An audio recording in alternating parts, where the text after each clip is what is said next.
नमस्कार। आपका अखबार के YouTube चैनल पर आपका स्वागत है। मैं हूं प्रदीप सिंह। आज बात करेंगे पश्चिमी उत्तर प्रदेश के दो राष्ट्र नायकों की। मतलब पश्चिमी उत्तर प्रदेश उनका कार्यक्षेत्र रहा, उनका जन्म स्थान रहा, इसलिए पश्चिमी उत्तर प्रदेश का जिक्र कर रहा हूं। वरना उन्होंने जो किया वो देश के लिए, समाज के लिए, भारत के लिए, भारत के लोगों के लिए अपना जीवन खपा दिया। बदले में उन्होंने किसी चीज़ की कोई कामना नहीं की। उन्होंने कभी ये नहीं कहा कि हमने देश के लिए ये किया इसलिए हमको बदले में ये मिलना चाहिए, या उनके परिवार का कोई व्यक्ति सामने नहीं आया कि हमारे पिताजी ने, दादाजी ने, परदादा जी ने ये कुर्बानी दी थी इसलिए हमको ये मिलना चाहिए। और देश ने क्या किया उनके साथ? आज़ादी के बाद इन दोनों राष्ट्र नायकों को हमने भुला दिया होता तो एक बार ये गलती मानी जाती है, लेकिन सुनियोजित ढंग से अगर उनको लोक स्मृति से हटाने की कोशिश हुई तो ये अपराध है। और ये अपराध पिछले 70, 72, 74 सालों से हो रहा था। और जिन दो लोगों की मैं बात कर रहा हूँ उनमें पहले हैं राजा महेंद्र प्रताप सिंह, जिनकी आजकल कुछ दिनों से चर्चा शुरू हुई है, क्योंकि आज प्रधानमंत्री नरेंद्र मोदी ने उनके नाम से एक स्टेट यूनिवर्सिटी का शिलान्यास किया है। अलीगढ़ में बनेगी, जहाँ के वो रहने वाले थे।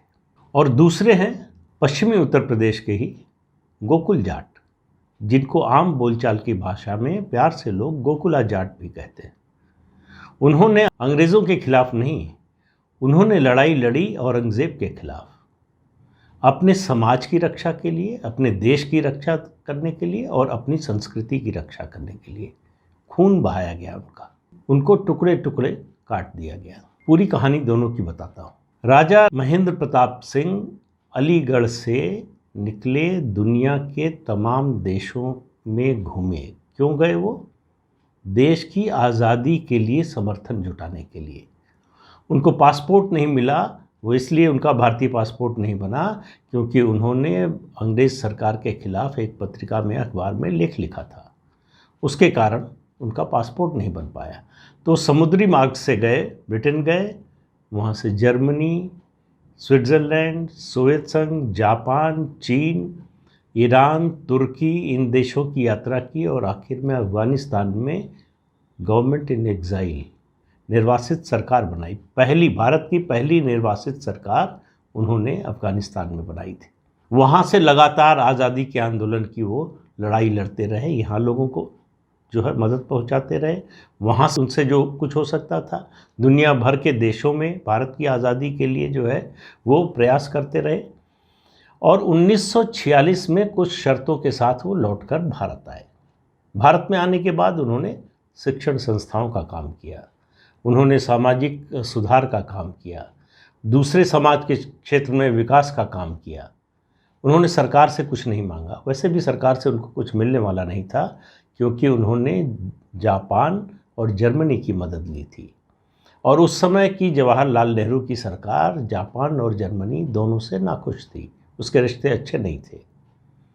तो इसलिए उनको जो है सरकार की ओर से कुछ मिलना नहीं था, लेकिन देश की ओर से आज़ादी के इतने बड़े सेनानी को उसका कम से कम जो वाजिब हक है, यानी लोगों की स्मृति, लोगों को पता तो हो कि कौन थे राजा महेंद्र प्रताप सिंह। कुल मिलाकर जो पिछले कुछ समय से चर्चा उनके बारे में है कि अलीगढ़ विश्वविद्यालय के लिए उन्होंने ज़मीन दी थी, ये मैं मानता हूँ कि ये एक तरह से उनका अपमान करने जैसा है। उन्होंने पूरे जीवन में जो कुछ किया उसका ये बहुत ही शतांश भी नहीं, उससे भी बहुत छोटा हिस्सा है। वो अगर 1 इंच भी ज़मीन अलीगढ़ मुस्लिम विश्वविद्यालय के लिए नहीं देते, तब भी वो महान स्वतंत्रता संग्राम सेनानी और आज जो प्रधानमंत्री ने कहा कि राष्ट्र नायक होते। ऐसे राष्ट्र नायकों को हम भूले नहीं, हमारी स्मृति से उनको मिटाया गया, उनको छिपाया गया। पूरी कोशिश हुई कि उनके बारे में लोग जानने न पाए। कांग्रेस की सरकार और कांग्रेस समर्थक इतिहासकारों ने ये पाप पिछले 7 दशकों में किया है। उन्होंने हर उस शख्स के बारे में जानकारी या तो दी नहीं, या दी तो इतनी कम दी कि लोगों को उनके बारे में कुछ कायदे से पता ही नहीं चले।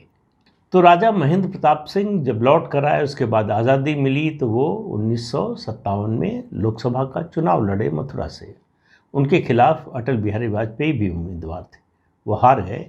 राजा महेंद्र प्रताप सिंह जीत गए, संसद में पहुंचे, लेकिन भारत सरकार की ओर से उनके लिए कुछ नहीं किया गया। आज दावा क्या किया जाता है, बड़े गर्व से बताने की कोशिश करते हैं कि देखिए, अलीगढ़ मुस्लिम विश्वविद्यालय की लाइब्रेरी में एक जगह उनकी फ़ोटो लगी हुई है। अलीगढ़ मुस्लिम विश्वविद्यालय में जिन्ना सम्मानित हैं और राजा महेंद्र प्रताप सिंह उपेक्षित हैं। ये हमने किया है अपने आज़ादी के सेनानियों के साथ। ये हमने किया है उन लोगों के साथ जिन्होंने अपना पूरा जीवन देश के लिए खपा दिया, समाज के लिए खपा दिया, और अपने लिए बदले में कुछ मांगा नहीं। उनके परिवार के किसी व्यक्ति ने नहीं कहा कि बड़ा बलिदान किया है हमारे परिवार के लोगों ने, देश के लिए ये किया है। तो अगर आज प्रधानमंत्री ने ये बात कही कि 20वीं सदी ने एक भूल की, एक अपराध किया, ऐसे लोगों के बारे में देश को जानकारी न देकर, उनके बारे में जानकारी, मैं कह रहा हूँ कि छिपा कर, प्रधानमंत्री ने कहा कि 21वीं सदी उस गलती को सुधारने की कोशिश कर रही है। उनकी सरकार आने के बाद से जिस तरह से, चाहे सरदार पटेल का हो, स्टैच्यू ऑफ यूनिटी सबसे दुनिया के सबसे ऊंची मूर्ति बनी, बड़ी मूर्ति बनी, और उसके आसपास पूरा शहर बसा दिया गया। राजा सुहेल देव के बारे में जिस तरह से इस सरकार ने किया है, उनकी याद दिलाने की कोशिश करी। इतने परम वीर, परम योद्धा को इस देश ने कैसे भुला दिया। कोई देश, दुनिया का कोई देश जो है वो राजा सुहेल देव को भूल ही नहीं सकता है, लेकिन इस देश ने भुला दिया। दूसरे जिस राष्ट्रनायक की मैं बात करने जा रहा हूँ, उनका नाम है गोकुल जाट, जो मैंने आपको पहले बताया। गोकुल जाट ये औरंगज़ेब के समय की कहानी है। गोकुल जाट ऐसे व्यक्ति थे जिन्होंने औरंगज़ेब की सत्ता को हिला दिया था। उनसे निपटने के लिए, युद्ध करने के लिए औरंगज़ेब को खुद चलकर मथुरा आना पड़ा था। 3 दिन, तिलपत का युद्ध के नाम से मशहूर है, 3 दिन युद्ध चला। गोकुल जाट और उनकी सेना जीतने वाली थी। वो कोई ट्रेंड आर्मी नहीं थी, केवल अपने समाज और देश के लिए कुछ करने का जज्बा था। वही उनका सबसे बड़ा हथियार था। उनके पास कोई आधुनिक हथियार नहीं थे। उसी समय फिर दूसरी टुकड़ी आ गई औरंगज़ेब की सेना की। वहाँ से वो भागकर ये लोग तिलपत के महल में पहुँचे। वहाँ तोपों से जो है हमला किया गया और सब जो है उजाड़ दिया गया। गोकुल जाट और उनके चाचा को गिरफ्तार कर लिया गया और उनसे कहा गया, एक शर्त रखी गई कि वो इस्लाम स्वीकार कर लें तो उनको छोड़ दिया जाएगा, माफ़ी दे दी जाएगी। तो उसके बाद गोकुल जाट ने इस शर्त को मानने से मना कर दिया और आगरा के चौराहे पर सबके सामने गोकुल जाट और उनके चाचा की टुकड़े टुकड़े कर हत्या की गई। उससे जो खून का फव्वारा छूटा, आज जो आगरा में, शहर में फव्वारा के नाम से जगह मशहूर है, जानी जाती है, वहीं पर उनको मारा गया था। क्यों विरोध कर रहे थे? एक फ्रेंच मिशनरी थे, FX वेंडल, कई साल तक पश्चिमी उत्तर प्रदेश में और आसपास के इलाकों में घूमे। उसके बाद उन्होंने बहुत कुछ लिखा है पश्चिमी उत्तर प्रदेश के बारे में, जाटों के बारे में ख़ास तौर से। उन्होंने लिखा कि औरंगज़ेब को हुक्मदुली नहीं पसंद थी और जाटों को अपने निजी मामलों में, अपने सामाजिक मामलों में हस्तक्षेप मंजूर नहीं था। तो औरंगज़ेब का जो शासन था वो 4 नीतियों पर, सिद्धांतों पर या कार्यक्रमों पर जो कहिए उस पर खड़ा था। एक, इस्लामी तौर तरीक़ों को बढ़ावा देना। दूसरा, हिंदुओं के खिलाफ नियम बनाना। तीसरा, धर्म परिवर्तन कराना। चौथा, मंदिरों को तोड़ना। औरंगज़ेब ने जाटों की जो परंपरागत संस्थाएं थीं, उनकी गतिविधियों पर रोक लगा दिया। इसका विरोध हुआ। इसके विरोध में ही ये युद्ध हुआ। 1 जनवरी 1670 को गोकुल जाट की हत्या कर दी गई। ये दोनों इत्तेफाक से जाट नेता थे। जाट थे इसलिए मैं उनकी बात नहीं कर रहा हूँ, बात इसलिए कर रहा हूँ कि उन्होंने अपने देश के लिए, समाज के लिए जो कुर्बानी दी, उस कुर्बानी का सम्मान करने की बजाय हमने उनको भुलाने का काम किया। आपको पश्चिमी उत्तर प्रदेश में इन 74 सालों में गोकुल जाट का नाम नहीं सुनाई देगा। उनके लिए क्या किया, उनकी स्मृति को संजोकर रखने के लिए, चाहे गोकुल जाट हो या राजा महेंद्र प्रताप सिंह हो, आपको कोई ऐसा काम नहीं मिलेगा।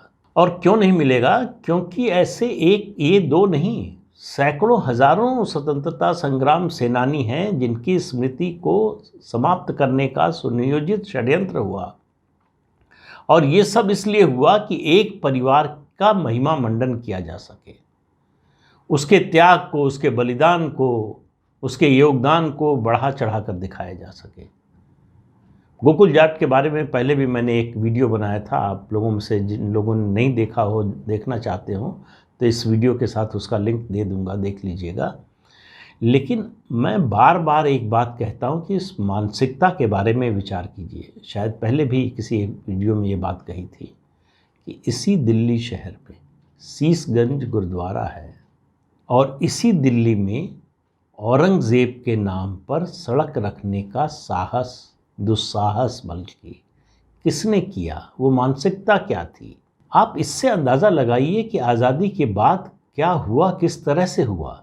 सिख गुरुओं की कुर्बानी के बारे में हमारे स्कूलों में कितना पढ़ाया जाता है। अभी हाल तक किताबों में ये पढ़ाया जाता था कि भगत सिंह आतंकवादी थे। मानसिकता पूरी वही जो ब्रिटिश शासकों की थी, अंग्रेज़ों की थी, वही जो है आज़ाद भारत सरकार की थी। फ़र्क इतना था, अंग्रेज़ अपना महिमा मंडन कराना चाहते थे, करते थे, और भारत की सरकार एक परिवार के महिमा मंडन में पूरी तरह से जुटी हुई थी। उसमें चाहे बुद्धिजीवी हों, समाज के दूसरे वर्ग के लोग हों, उनके दिमाग में ठूस ठूस कर ये भरा गया कि आज ये देश अगर आज़ाद है तो इस परिवार की वजह से आज़ाद है। महात्मा गांधी इसलिए याद रहे कि उनको भुला नहीं सकते थे। इतना साहस नहीं था किसी में कि महात्मा गांधी को भुला दे। लेकिन महात्मा गांधी ने जो कुछ कहा था उसके अनुसार आज़ाद भारत की कांग्रेस कभी नहीं चली।